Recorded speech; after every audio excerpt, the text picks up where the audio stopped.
¿Qué tal, gente motera? Hoy, cuando es 7 de enero de 2025, ya en el nuevo año, un nuevo episodio de Noticias del Paddock y de motos. Espero que os hayan traído mucho los Reyes, y si habéis cambiado de moto con el año nuevo, felicidades. O cualquier otro regalo relacionado con las motos también nos viene bien a todos los moteros. ¡Empezamos!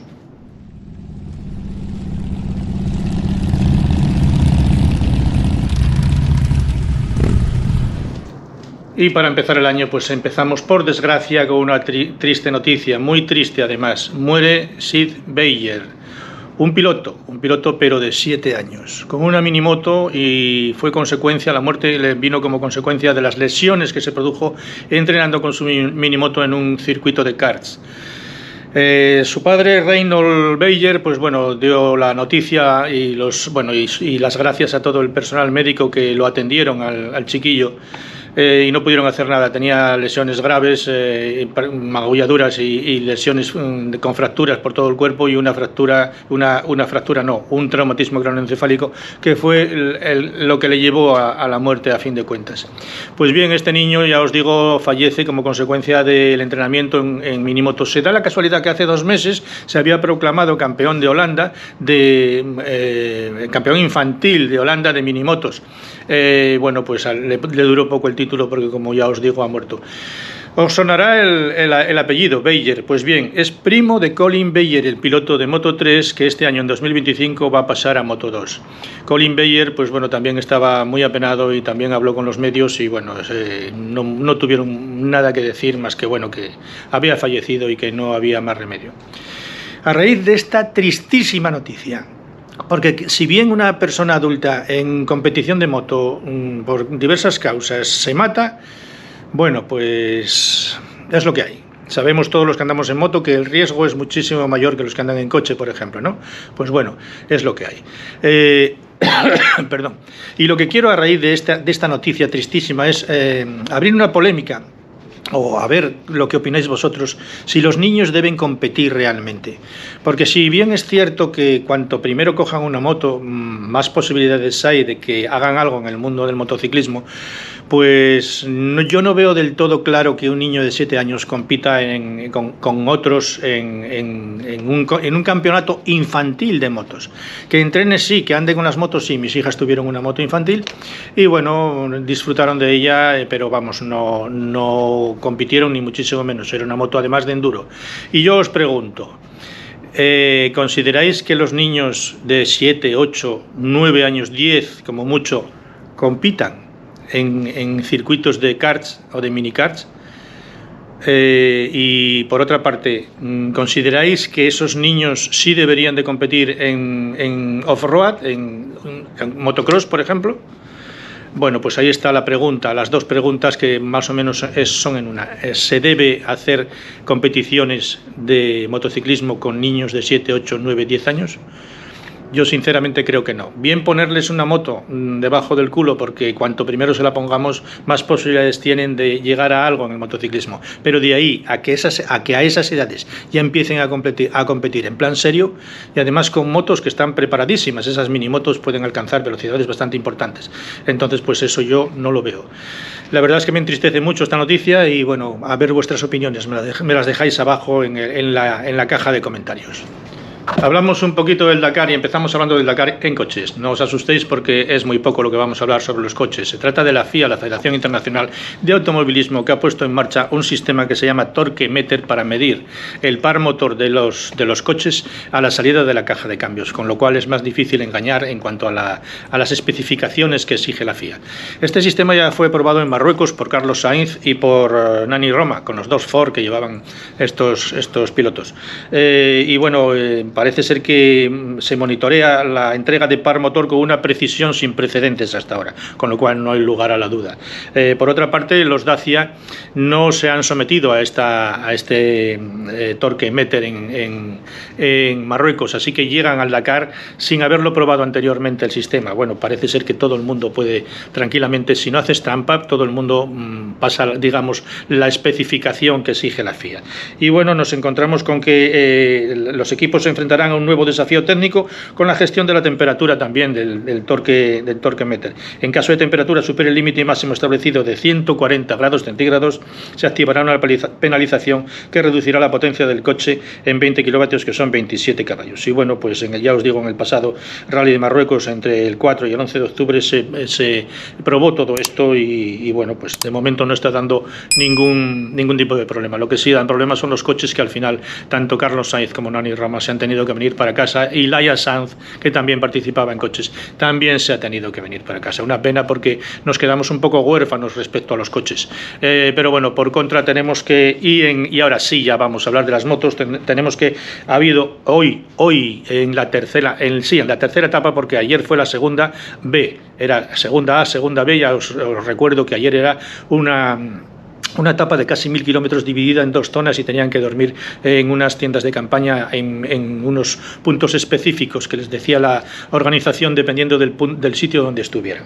Pues bien, hoy victoria española con Santolino, que se mete en el Rally Dakar 2025 de frente. Y por otra parte tenemos, como ya habréis visto en los reportajes de Teledeporte, habréis visto que hay un señor que se llama Edgar Canet, que es valenciano. No me parece que tenga nada que ver con el Canet que conocemos de MotoGP, pero bueno, este hombre está el primero a un minuto de ventaja en su clasificación del tipo de motos, y en la clasificación general de motos se encuentra en decimoprimera o décima posición. No sé si hoy ha tenido una nueva buena carrera. De todas maneras, con 19 añitos que tiene el señor Edgar Canet, la verdad es que está haciéndolo muy bien, es un fenómeno, y bueno, pilota como Los Ángeles, una maravilla.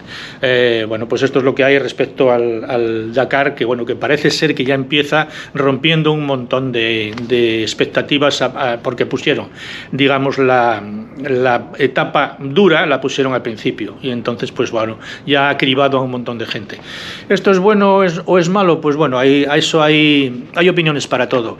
Yo creo que da igual que lo pongan al principio que lo pongan al final, o después de la mitad de la carrera. La verdad es que, bueno, casi si lo ponen al principio es más fácil que los coches y las motos pasen la etapa gorda, la etapa dura, por así decirlo, la etapa extrema, porque es una auténtica etapa extrema. ¿Por qué? Pues porque los motores están más nuevos y han sido poco rodados. Una vez que los motores ya van rodando a lo largo de la competición, es más difícil pasar una etapa de este calibre de casi 1000 kilómetros dividida en 2 días diferentes. Y esto es todo respecto al Dakar. Seguimos. Y ahora hablamos de Kevin Benavides con KTM. Como ya sabéis, Kevin Benavides en el 2024 sufrió un accidente grave y bueno, que le produjo, aparte de un traumatismo craneoencefálico, le produjo problemas en uno de los brazos, tanto musculares como tendinosos como nerviosos. Y ya sabéis que cuando se tiene una lesión nerviosa es difícil de que eso vuelva a la normalidad. Bueno, pues Kevin Benavides lo ha conseguido. Está en el Dakar, y esto hay que decirlo, porque ha luchado como un titán para conseguir estar donde está. Lleva al lado a su hermano Luciano Benavides, y bueno, pues esperemos que lo hagan lo mejor posible. Sabe de sobra Kevin Benavides que no tiene muchas posibilidades de estar en los puestos delanteros, pero ahí está. Después de un accidente bestial, un accidente que casi le cuesta la vida, en mayo creo que fue el accidente, Kevin Benavides ha vuelto a la competición y ha vuelto bastante contento y bastante bien para tal y como se le esperaba. No se esperaba que Kevin Benavides estuviese en este Dakar. Sin embargo, ahí está junto a su hermano, con la KTM. Esperemos que lo haga lo mejor posible y que no se vuelva a caer, por favor. Hablamos de los 100 kilómetros del Campioni de Valentino Rossi. Como sabéis, todos los años Valentino Rossi organiza en su rancho de Tabuglia una competición de dirt track. Y bueno, pues allí invita, solamente se va como invitado, allí invita a un montón de gente y lógicamente los de la academia están, sí o sí. Entonces tenemos que este 100 kilómetros del Campioni lo hacían antes en diciembre. Ahora parece ser que lo va a hacer el 10 y 11 de enero. Veremos a ver cómo sale la cosa y quién es el campeón, porque todavía quedan unos días para llegar. En este fin de semana que viene es cuando sabremos quién queda campeón de estos 100 kilómetros del Campioni. Bueno, pues nos encontramos con que Lógicamente está Valentino Rossi, Pedro Acosta, Dominique Egerter, Artigas, Bagnaia, por supuesto, Lorenzo Baldassarri, Bartolini, Bastianini, Douglas, Bertele, Bezzecchi, Nicolo Búlega, Federico Caricasulo, en fin, un montón de ellos, entre ellos Tito Rabat, del español Tito Rabat. Pero se echan falta unos señores que son españoles y que no son invitados ni lo serán nunca. Así de sencillo y de claro. Entonces la cosa queda un poco descafeinada, ¿no? Estos son cosas de Valentino Rossi que no se acaban de entender, porque yo, de ser Valentino Rossi y de organizar un evento como ese, que a fin de cuentas es para divertirse y poco más, hubiese invitado también a los hermanos Márquez y a Martín, a Jorge Martín, pero no están. Bueno, pues queda un poco descafeinada, como os digo, los 100 kilómetros del Campione, y allá Valentino Rossi, porque es quien hace y deshace en este, vamos a llamarle paripé, no sé. Bueno, el caso es que se diviertan, aunque no estén estos españoles que os acabo de comentar. Tito Rabat está ahí, eso sí. Tito Rabat va a ir y allí estará dándolo todo. Y ya para terminar, la última noticia, que esta vez son pocas noticias, porque la verdad es que no hay muchas, en este principio de año no hay muchos, salvo que hablemos constantemente del Dakar. Y para hablar del Dakar, pues ya tenéis el resumen que os da todos los días Teledeporte, y además tenéis una aplicación para el móvil si queréis entrar ahí y ver cómo va la etapa del día a día. Pero vamos a hablar un poquitín de Pedrosa y de Casey Stoner. Pues bien, Casey Stoner comenta que en estos días pasados, en Navidades, ha comentado que Pedrosa era un fenómeno con el freno de atrás. Dice que no se explica lo que podía hacer Pedrosa. Cuando le dicen que bueno, que es que Pedrosa era más pequeño y tal, dice sí, sería más pequeño, pero no nos llevamos tanta diferencia. Pedrosa mide sobre 1,60 y él, Casey Stoner, mide sobre 1,71 aproximadamente. Tampoco era mucha la diferencia. Y pesaban más o menos lo mismo, porque recordemos que Casey Stoner en aquel entonces estaba flaco, pero flaco para darle un bocadillo, porque daba pena. Bueno, pues resulta que él dice que, a pesar de que, y eso lo digo yo, Casey Stoner es uno de los talentos más grandes que han pasado por el motociclismo, así de mano y de frente. Yo lo considero uno de los talentos mayores que ha habido en el motociclismo, independientemente de lo que haya ganado o no haya ganado, o cuando se haya retirado. Pues bien, él comenta que Dani Pedrosa, cuando lo veía pilotar delante, que no había quien lo pillara, porque tenía una forma especial de usar el freno trasero, lo que ya sabemos, esa forma especial que tenía Dani Pedrosa y que tiene todavía, de pilotar levantando la moto demasiado pronto antes de que termine la curva, y acelerando cuando ya ha dejado de estar tumbado, por así decirlo. Lleva la moto un poco más derecha que el resto, tumba el cuerpo quizás un poco más, aunque no demasiado, y antes de que finalice la curva él ya está acelerando. Esa es la típica forma que todos conocemos de Dani Pedrosa y que, bueno, es difícil de imitar. Y lo pone en valor Casey Stoner, que algo de esto sabrá. Pues estas son las noticias que me han llegado a mí a estos primeros de año, y así os las he contado. Hasta otra ocasión, moteros y moteras.